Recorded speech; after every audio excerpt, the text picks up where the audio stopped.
السلام عليكم ورحمة الله. حياكم الله الشباب، حياكم الله إخواني.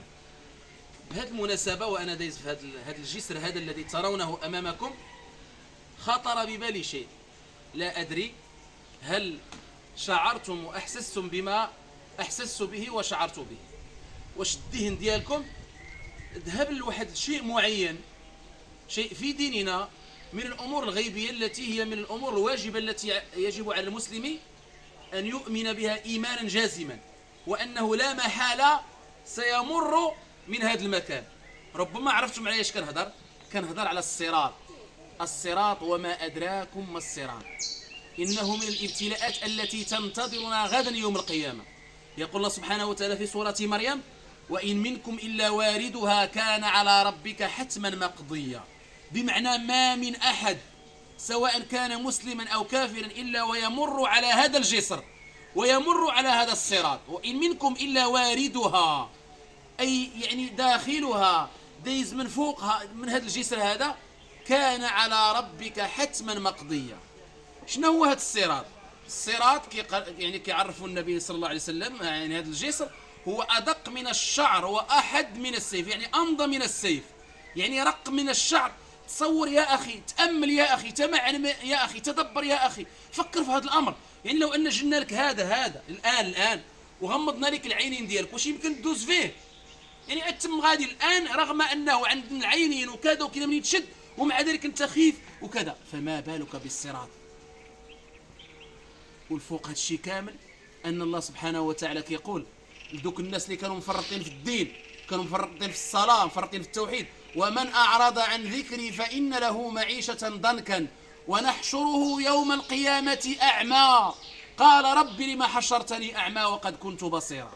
يعني تصور الصراط أدق من الشعر وأمضى من السيف وأنت أعمى.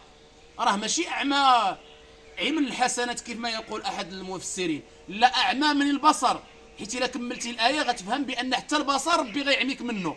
علاش؟ لأنك كيف ما عرضتي على الطريق ديال الله والدين ديال الله والصلاة والسنة، كن متأكد أن الله سبحانه وتعالى سيذهب ببصرك غدا يوم القيامة. قال ربي لما حشرتني أعمى وقد كنت بصيرا. علاش يا ربي حشرتني أعمى وأنا كنت يعني كنشوف؟ بصيرة أي البصير هو الذي يرى، ماشي بحالنا حنا كنقلبوها على شي واحد أعمى كنقولوا راه بصير، لا، البصير هو الذي يرى. قال كذلك أتتك آياتنا فنسيتها وكذلك اليوم تنسى. أدق من الشعر وأمضى من السيف، والناس فيه يعني على أنواع. الناس اللي غيدوزوا فيه كل واحد وكيفاش غيدوز منه، على قدر الإيمان ديالك وعلى حساب الإيمان ديالك غدوز منه. كما قال النبي صلى الله عليه وسلم: يعني كاين اللي كالريح المرسلة، كاين اللي كالبرق، كاين اللي كالخيل، وفوق هذا الشيء كامل عليه كلاليب. يعني تصور، يعني كتشدك، يعني واحد المخاطف كتبغي تشدك باش تهبطك لجهنم، لان الجهنم شنو كاين لتحت؟ كاين جهنم، ولا تجاوزتي فين غتدخل الجنه.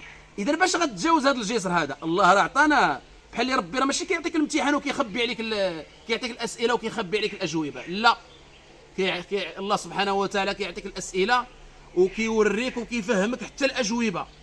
فهاد الشيء كامل، وكاين اللي غيرصد، كاين اللي ما غينجحش. قال الله سبحانه وتعالى: ثم ننجي الذين اتقوا. من الذي سينجيه الله؟ من الذي يعني غيوفق الله سبحانه وتعالى باش يجتاز هذا الجسر؟ شكون؟ المتقي. ثم ننجي الذين اتقوا ونذر الظالمين فيها جثية. إذن الخلاصة، إذا بغيتي الله سبحانه وتعالى أنه ينجيك من هذا الابتلاء الذي ينتظرني وينتظرك، عليك بتحقيق تقوى الله سبحانه وتعالى. وتقوى الله كما عرفها الإمام علي هي الخوف من الجليل والعمل بالتنزيل والقناعة بالقليل والاستعداد ليوم الرحيل. نسأل الله سبحانه وتعالى أن يوفقني وإياك لاجتياز هذا الجسر، هذا الصراط. وإلى لقاء آخر، والسلام عليكم ورحمة الله وبركاته.